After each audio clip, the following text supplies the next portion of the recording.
Hand in hand, ship and breeze blew on, but the breeze came faster than the ship, and soon the Pequod began to rock. By and by, through the glass the stranger's boats and manned mastheads proved her a whaleship. But as she was so far to windward, and shooting by, apparently making a passage to some other ground, the Pequod could not hope to reach her. So the signal was set to see what response would be made. Here be it said, that like the vessels of military marines, the ships of the American whale fleet have each a private signal, all which signals being collected in a book with the names of the respective vessels attached, every captain is provided with it. Thereby, the whale commanders are enabled to recognize each other upon the ocean, even at considerable distances, and with no small facility.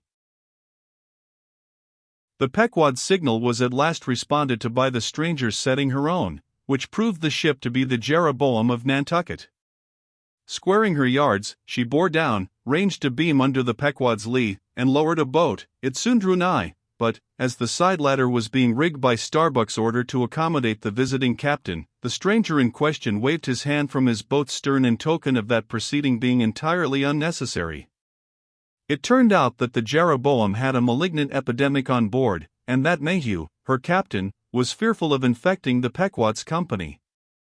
For, though himself and boat's crew remained untainted, and though his ship was half a rifle shot off, and an incorruptible sea and air rolling and flowing between, yet conscientiously adhering to the timid quarantine of the land, he peremptorily refused to come into direct contact with the Pequod. But this did by no means prevent all communication.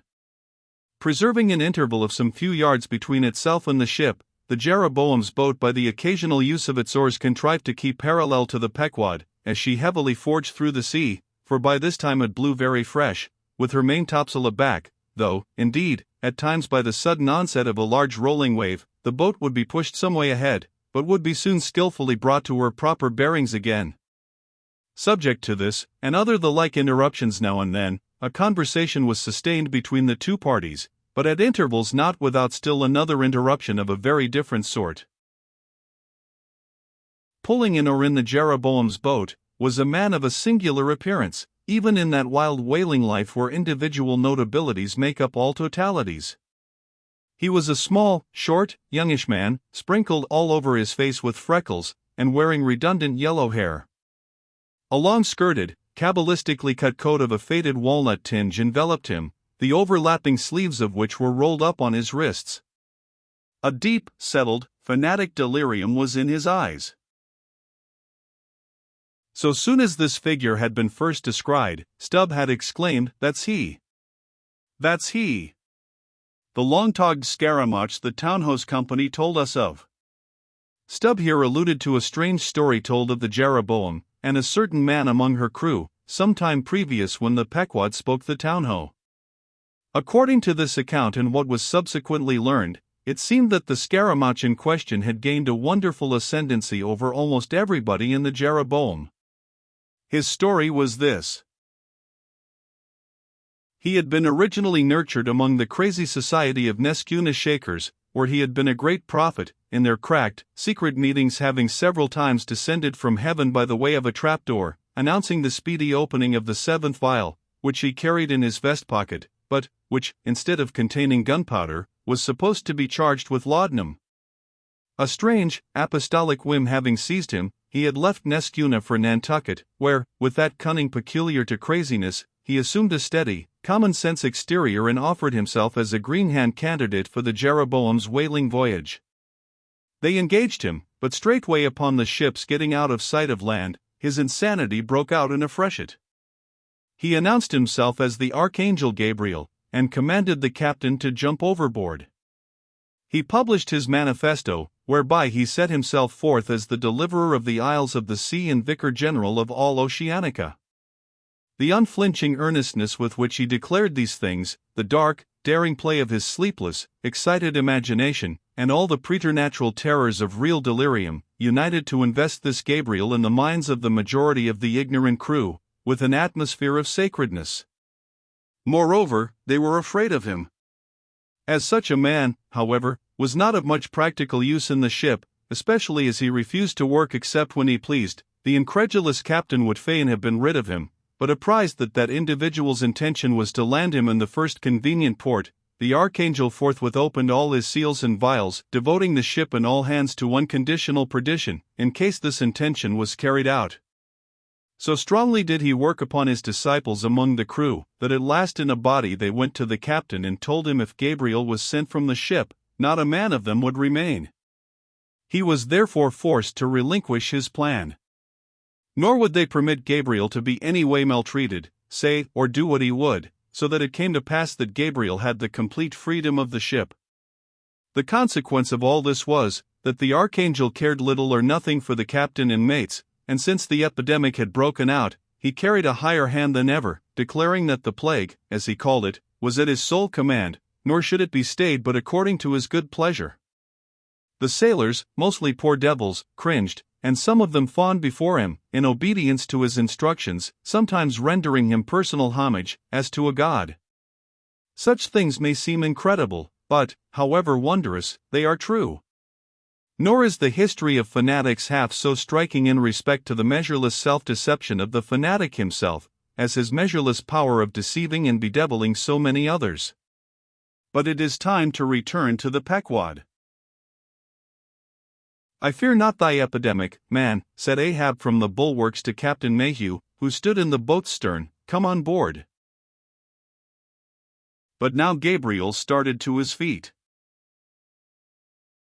Think of the fevers, yellow and bilious.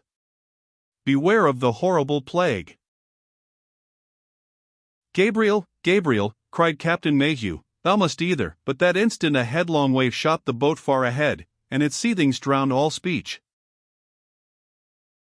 "Hast thou seen the white whale?" demanded Ahab, when the boat drifted back.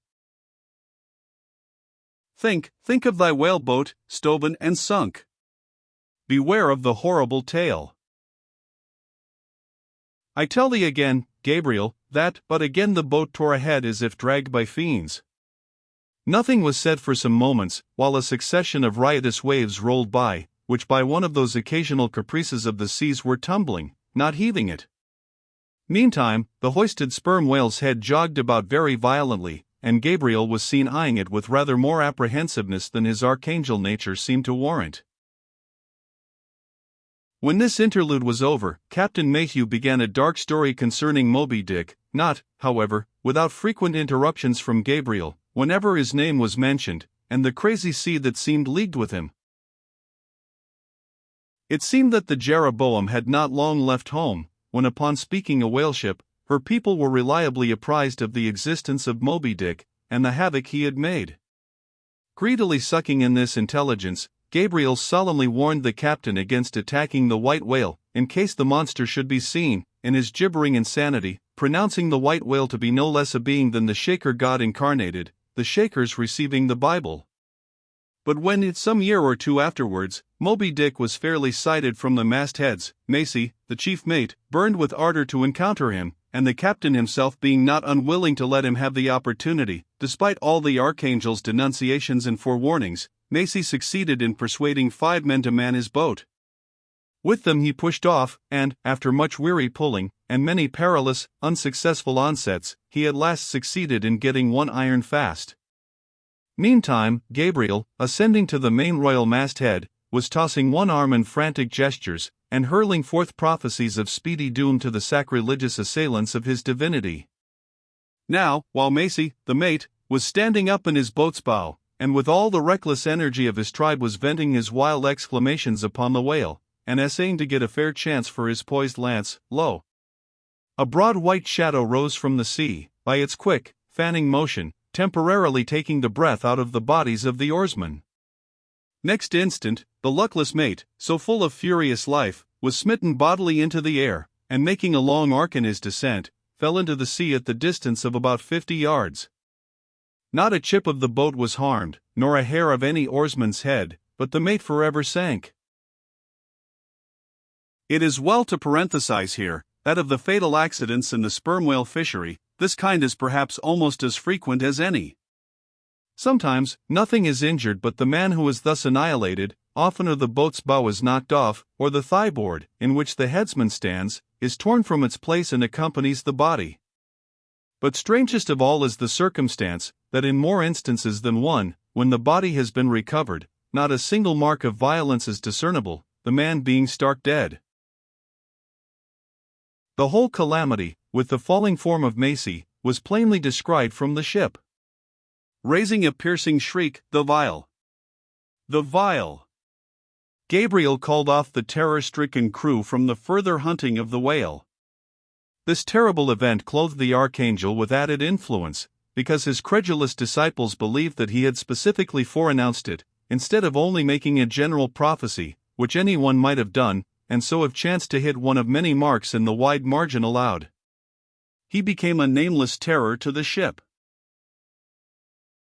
Mayhew having concluded his narration, Ahab put such questions to him, that the stranger captain could not forbear inquiring whether he intended to hunt the white whale, if opportunity should offer. To which Ahab answered, "Aye." Straightway, then, Gabriel once more started to his feet, glaring upon the old man, and vehemently exclaimed, with downward pointed finger, think of the blasphemer dead, and down there, beware of the blasphemer's end." Ahab stolidly turned aside, then said to Mayhew, "Captain, I have just bethought me of my letter-bag. There is a letter for one of thy officers, if I mistake not. Starbuck, look over the bag." Every whaleship takes out a goodly number of letters for various ships, whose delivery to the persons to whom they may be addressed depends upon the mere chance of encountering them in the four oceans. Thus, most letters never reach their mark, and many are only received after attaining an age of 2 or 3 years or more. Soon Starbuck returned with a letter in his hand. It was sorely tumbled, damp, and covered with a dull, spotted, green mold, in consequence of being kept in a dark locker of the cabin. Of such a letter, Death himself might well have been the postboy. "Canst not read it?" cried Ahab. "Give it me, man." Aye, it's but a dim scrawl, what's this?" As he was studying it out, Starbuck took a long cutting spade pole, and with his knife slightly split the end, to insert the letter there, and in that way hand it to the boat, without its coming any closer to the ship. Meantime, Ahab, holding the letter, muttered, "Mr. Har, yes, Mr. Harry, a woman's pinny hand, the man's wife, I'll wager, I'm Mr. Harry Macy, ship Jeroboam. Why, it's Macy, and he's dead." "Poor fellow! Poor fellow!" "And from his wife," sighed Mayhew, "but let me have it." "Nay, keep it thyself," cried Gabriel to Ahab, "thou art soon going that way." "Curses throttle thee," yelled Ahab. "Captain Mayhew, stand by now to receive it," and taking the fatal missive from Starbuck's hands, he caught it in the slit of the pole, and reached it over towards the boat. But as he did so, the oarsman expectantly desisted from rowing, the boat drifted a little towards the ship's stern, so that, as if by magic, the letter suddenly ranged along with Gabriel's eager hand. He clutched it in an instant, seized the boat knife, and impaling the letter on it, sent it thus loaded back into the ship. It fell at Ahab's feet. Then Gabriel shrieked out to his comrades to give way with their oars, and in that manner the mutinous boat rapidly shot away from the Pequod. As, after this interlude, the seamen resumed their work upon the jacket of the whale, many strange things were hinted in reference to this wild affair.